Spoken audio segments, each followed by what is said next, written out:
So we're back from executive session. I see we have Beverly.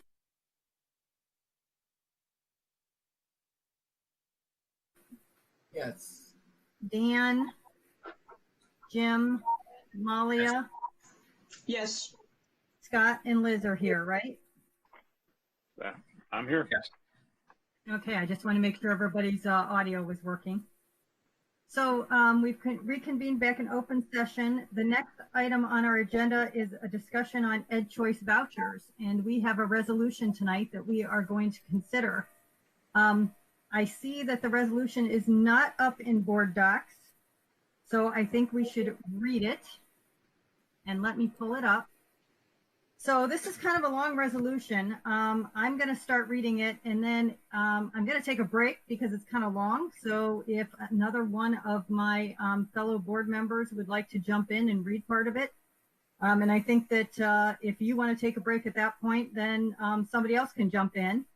And then when we get to the end, I'll probably close it back up because that is how it is. So I think we should read it, and then we should have a discussion on it. So whoever's watching can at least understand what we are talking about. So do I have a motion to consider or a motion to discuss the Ed Choice vouchers? So moved. And do I have a second? Second. Second. Okay, so I am going to start us off by reading the resolution and getting us started. So this is a resolution authorizing Cleveland Heights University Heights City School District Board of Education to initiate or join litigation efforts challenging the state of Ohio's enactment, administration, funding, and expansion of the Ohio Ed Choice Scholarship Voucher Program. Whereas Ohio's system of public education is a statewide system which the state of Ohio is responsible for funding to provide an adequate education for all primary and secondary students who attend public schools, and whereas Section 2, Article 6 of the Ohio Constitution requires the state to provide funds sufficient to secure a thorough and efficient system of common schools throughout the state, and whereas the Ohio Supreme Court holds that Ohio's school funding scheme that requires local school districts to rely too heavily on local property taxes for revenue is unconstitutional. And does anyone want to take over at this point? Whereas over the last 20 years, the Ohio General Assembly and the Ohio Department of Education, by legislation and regulations, have caused many local school districts to increase their reliance on local property taxes while simultaneously reducing state funding, thereby exacerbating an already unconstitutional funding scheme. And whereas the Ohio General Assembly enacted and continues to enact legislation and dramatically expand the Ohio Ed Choice Scholarship Voucher Program, Ed Choice, to increase the number of Ohio public school districts and the number of students in those public school districts eligible for Ed Choice, thereby further depleting the state funding of affected public school districts, including the Cleveland Heights University Heights School District. And next. Does anybody else want to jump in? And whereas the Ohio Department of Education interprets the law and administrative code provisions governing Ed Choice in a manner that likewise dramatically expands Ed Choice to increase the number of Ohio public school districts and the number of students in those public school districts eligible for the program, thereby further depleting the state's funding of affected public school districts, including the Cleveland Heights University Heights City School District. And whereas Ed Choice forces public school districts to overwhelmingly rely on local taxpayers such that the Ed Choice Scholarship Voucher Program violates the Ohio Constitution. And whereas Ed Choice diverts public dollars to private schools that are not held accountable to the same grading standards of education as public school districts, thus forcing the public to fund private unregulated entities while leaving the public school system without proper and adequate funding, and under a public-only grading system that is fundamentally flawed and negates the whole basis upon which EdChoice legislation is built. And someone else? I can take that. Whereas more than 93% of EdChoice students within the Cleveland Heights, University Heights City School District geographic boundaries never attended a Cleveland Heights, University Heights school. Therefore, for numerous school years, the district has received $0 in state funding for these private school students. Yet still, the Ohio Department, the state of Ohio is reducing funding to the district for each of those fully funded private school students up to $6,000 for high school students and $4,650 for K through 8 students. This scheme causes the district to lose millions in essential funding critical to supporting the public school students and the district serves.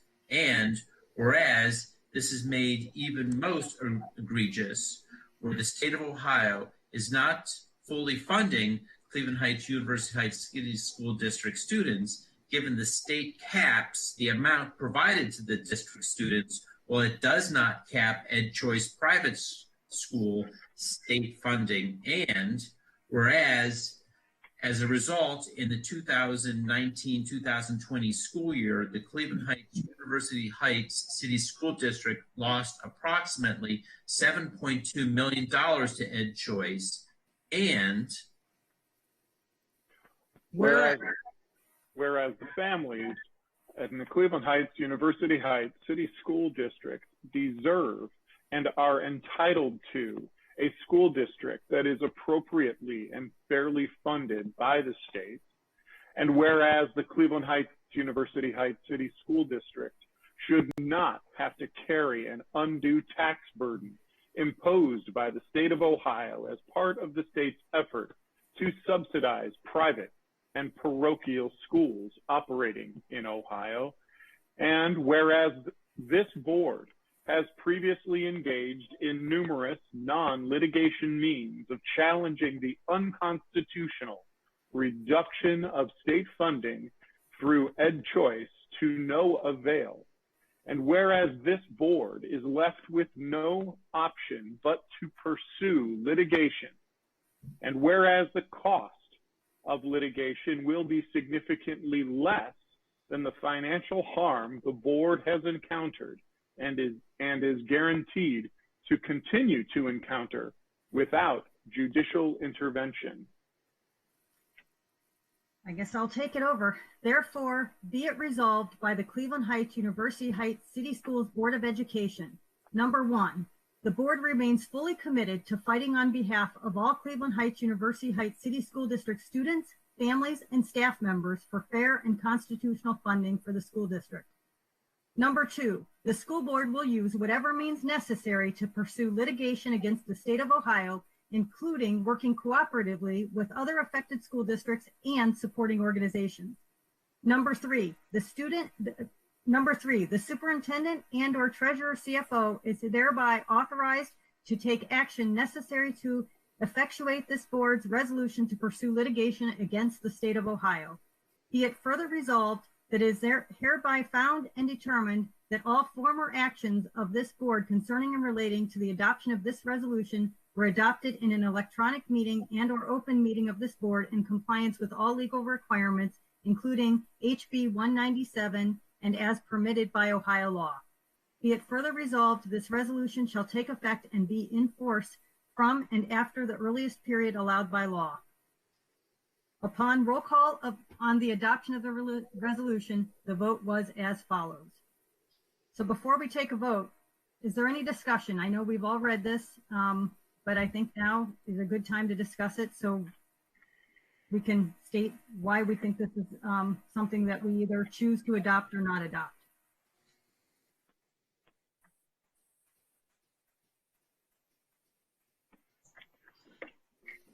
Well, I'll go first then. I think we have to do it. I think especially where we get the resolution lays it all out, but the fact that we are being harmed significantly, our community is being harmed, our school district is being harmed, and that I think that we have been left with no choice. We have engaged in a lot of other means of trying to influence the system, and it has been, I don't want to say fallen on deaf ears, but nobody's had the political will in the State House to make any changes or help us out. So I think we've been left with no other option. If I may borrow your words, Jody, the current system is unsustainable. And we had no choice but to put a levy on the ballot for the spring election, and that levy was not passed.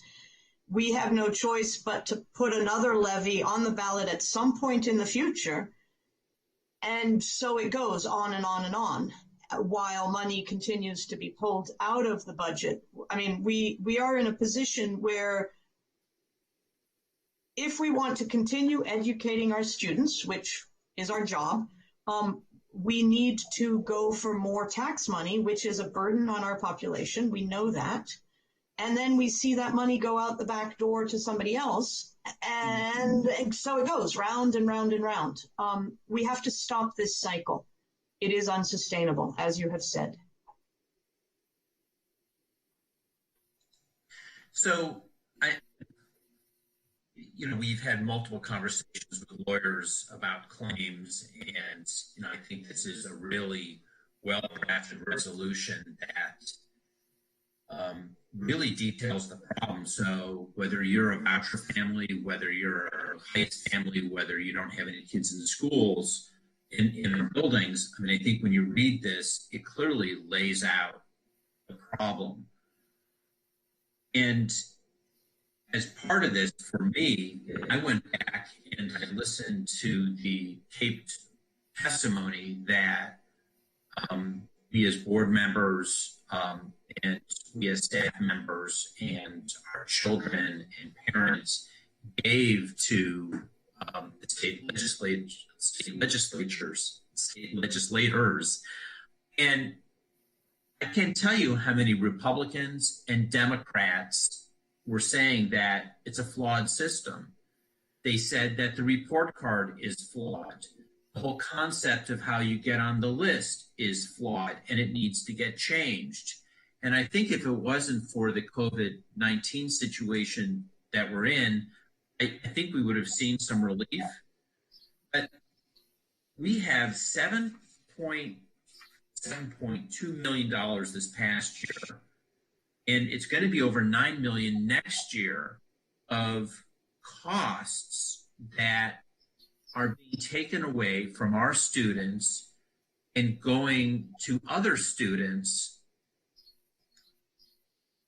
I mean, someone's losing here, and there's no way to get any relief. Get additional money unless we put a levy on the ballot. And we know that's not very feasible because this last one didn't pass. So what's happening is our students are being shortchanged. Our families are being shortchanged. And it's all legal. And it doesn't seem right. And I think that's why we're all questioning the constitutionality, where, if you look at where the money's going, it's essentially going from an unprivileged class of students to a privileged class of students who are not using our buildings. 94% of the kids that utilize these vouchers are not our kids. They're our community kids, but they're not the kids that are that we're getting funding for. So I'm in support of this. I hope my peers are going to be in support of this. I'm curious to see what everybody else has to say. So I'm going to be quiet for now. Well, I believe that the state of Ohio's funding system is antiquated and clearly flawed. On top of what EdChoice is doing to our district, I am in strong support of this litigation moving forward. And we've been in preparation for this for a while. I am glad that we're here, and I'm in strong support of it. So I'm in support of it as well. There's a phrase that keeps going through my mind, and that phrase is that desperate times call for desperate measures. Mm-hmm. And these are indeed desperate times, but these are desperate times that have been imposed on us through an unjust system. Ed choice, we must remember, ed choice is activated when students score below a given mark on a high stakes test. And these high stakes tests have time and time again been shown to underreport the performance of students who are low, who are high poverty students and minority students. And this is a great deal of the students who are in our schools. These are the students who we are here for. And the system of ed choice is designed to target schools that are majority minority and majority poverty. And that's exactly why our schools are ed choice eligible. This is a fundamentally unjust system. And this is a system that we have tried to change through testimony. This is a system that we have tried to change through lobbying, through phone calls and phone calls and phone calls and letters and consultations with our state representatives on multiple occasions who, thank heavens, we are so fortunate to have the state representatives that we have representing our school district. But as you go and you testify, and as Jim rightly says, you know, these many people on both sides of the aisle recognize this flawed system. Nothing has changed. So I feel that it is absolutely incumbent upon us to adopt this resolution and to, on behalf of Tiger Nation, which has been so uniquely damaged by this system, and on behalf of the taxpayers who have supported our efforts throughout all of these years, I feel we absolutely must adopt this resolution and take the fight to the vouchers. You know, Dan, you know, one of the things that you mentioned is high stakes tests. It's, you know, for me, it's even bigger than that. I mean, our high school got on the Ed Choice list because of our graduation rate. And our graduation rate is above the state average, which means we're above 50%. I mean, people do their math. That's what they realize. If you're above the average, you're above 50%. But we're rated in the bottom 20% when you look at the graduation calculation. It's not right, and it is a scheme. And we use the word scheme in the resolution because that's what a lot of this is. We have schools that got on the Ed Choice list. I mean, people leave our community because they want to go to a school that is not labeled as failing. But they go to a school district, let's say Solon, for example, that has a failing school. And we know it's not failing. Our buildings aren't failing. I mean, this whole concept is a scheme in order to get more kids, more vouchers. And I personally don't have an issue with the concept of choice. My big issue is how they're funded. It's taking money away from a child that stays in our district, and it goes to a child on false pretenses who goes to a private parochial school. So our child now that we have to protect is shortchanged. So.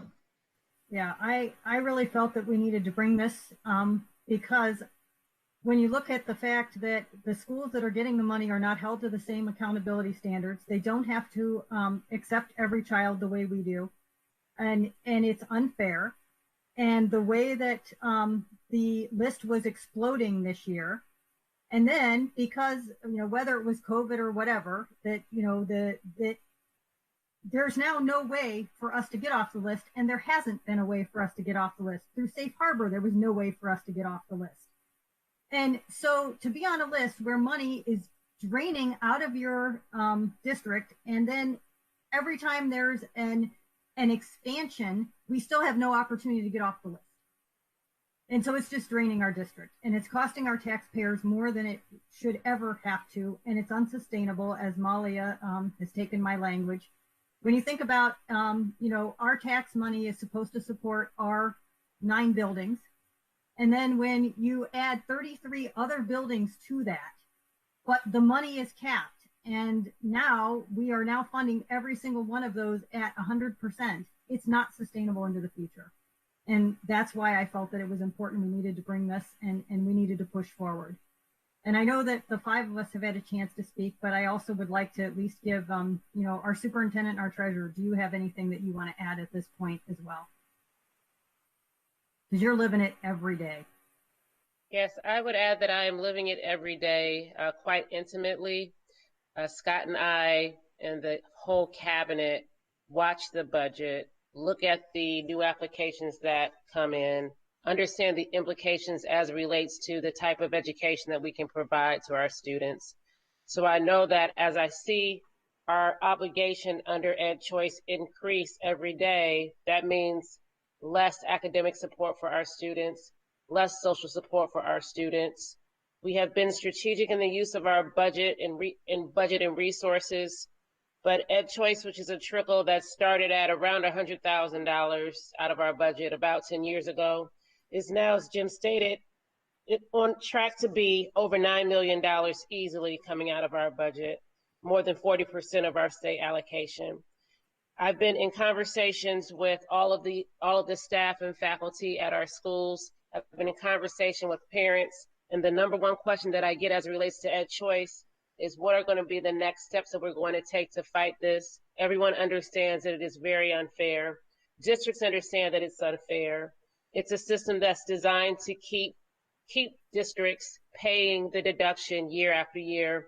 Very few, less than 15 districts, once they are Ed Choice eligible, actually come off of that list. So as structured, it is structured to entrap districts in a process where they start to give away their funds. Even when you look at the infrastructure of the rules, all of the rules are designed to ensure that the districts pay the maximum amount once they have that Ed Choice designation. We definitely need relief here. We are in a strategic planning process and have August plans for the district. And for those plans, we need the resources in order to realize the goals of our plan.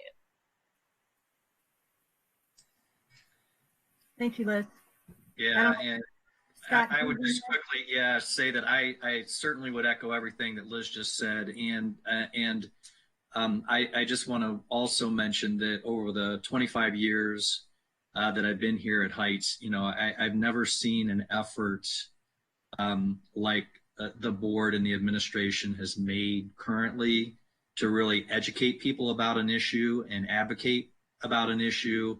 And as many of you have mentioned, all the testimony and the letters and community events, and it's really been an amazing thing, I think. And as we keep hearing, it's an unintended consequence. It's unfortunate, and I think it is unfortunate that this is where we have to go now to try to get some relief. But I think it's absolutely necessary. It's really been a lot of work on everyone's part, and I really want to applaud everyone for the work that's been done.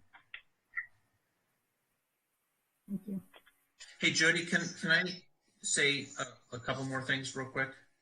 Sure. So looking at the resolution that hopefully is going to be up on board docs. It's on board docs now. I just checked. Okay, great. So I think the members of the public need to zero in on a couple things here. And one of them is the title that specifies initiate or join litigation. With the word join is something I want to point out. The other issue is on the therefore where it be resolved, working collaboratively with other effective school districts and supporting organizations. So it's, I think the intent at this point, I think this is sort of the first step of many steps. This is a first step of basically publicly saying that we're going to try to get some relief and we're going to have to litigate in order to do it. I think this resolution is also implying that we don't want to do this alone. We want to do this with other school districts. Which is going to be an anticipated cost savings for the districts and a support issue. If we look at the expanded list, help me if I don't get the facts right, but it's like 1,500 schools we're getting on the list this coming year. I know it's on hold, but that's what it'll be then in the following year. This thing is blowing up and affecting many, many school districts. Although I think one could argue we're one of the most affected school districts just because of our demographics. But this is something we're not going to do alone. At least I don't want to see us do it alone. I want to see us do this with other school districts. I want the public and all these communities statewide to understand the challenge that we're up against. As public school districts, not just Cleveland Heights University Heights School District. So I just wanted to point out those things just so everybody who may be watching this or who goes back to the resolution just sort of understands that's sort of what I think we're thinking about. Well, thank you, Jim. We haven't voted on this yet, but we're going to vote tonight. And assuming it passes, and once we vote, I am going to email it to to the Ohio School Board's presidents groups that I'm in, because I will want them to know that this is the action that we took tonight.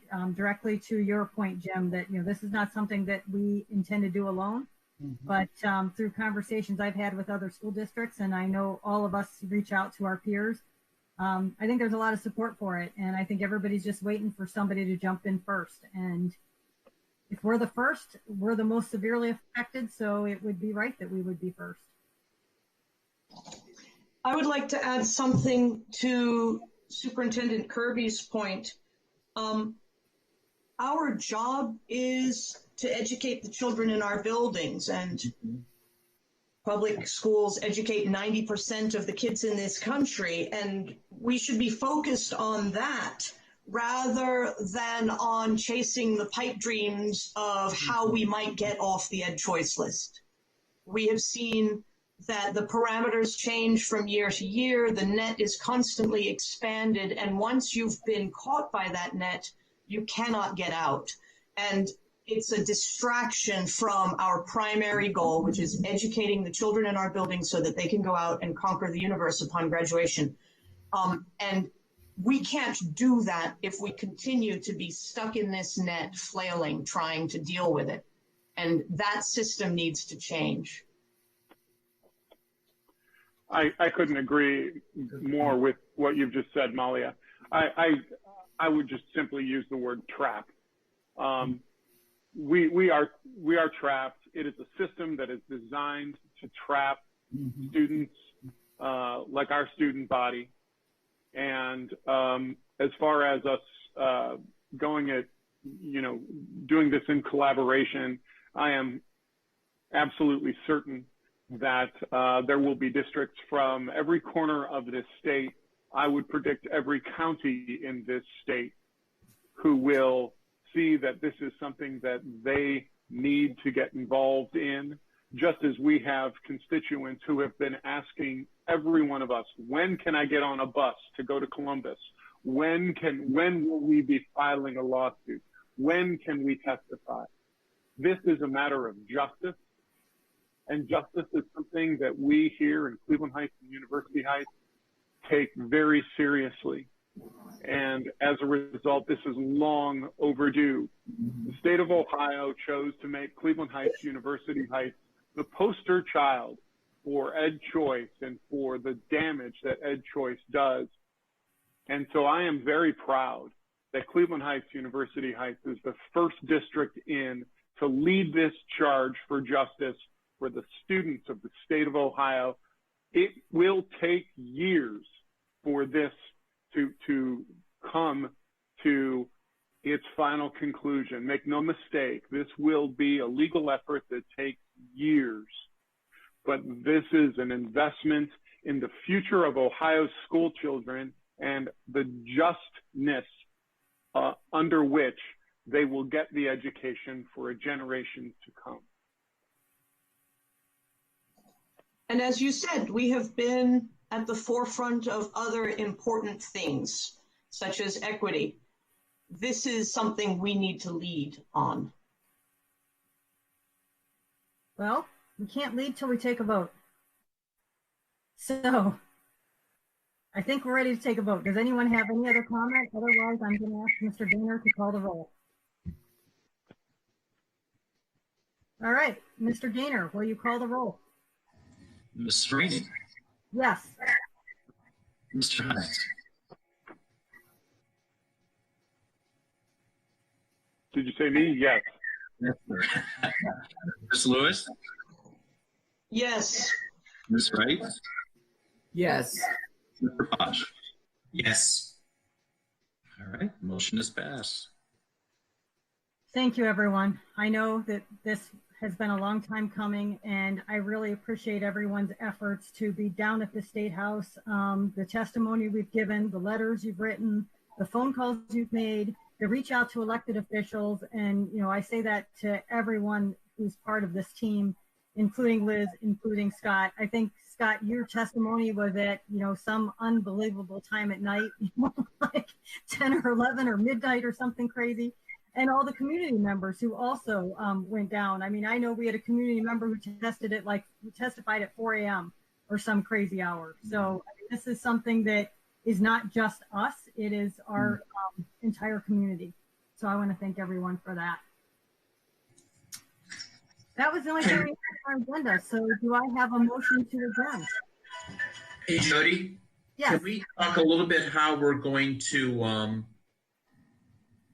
what the next steps of this are and how we're going to let our constituents and our community know, one, that we passed this? I mean, is this something that we intend to put up on our website? Well, that's really Liz's call. So Liz. I already know, my phone's blowing up. We will definitely put this on our website and our other channels of communication. I am working on a press release now. So we have a lot of strong information on the web about where we sit with Ed Choice. It would be great if we can point to that. So when people are reading this, they can kind of go and they can look at the data that helped push us to vote on this item. I think there's going to be a lot of communication about it. I mean, I think that there's, you know, not only our website, but we're going to have to be reaching out to our counterparts in other school districts. We're going to have to be sharing information. Cathan's going to have a press release out. I would expect this will be front and center on our website. Mm-hmm.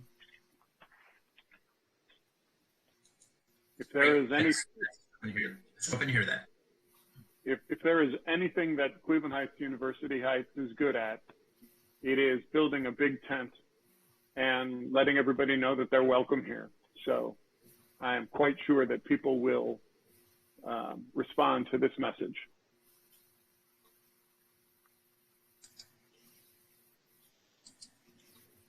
Any other comments? Otherwise, do I have a motion to adjourn? So motioned. Do I have a second? Second. Mr. Gaynor, will you call the roll?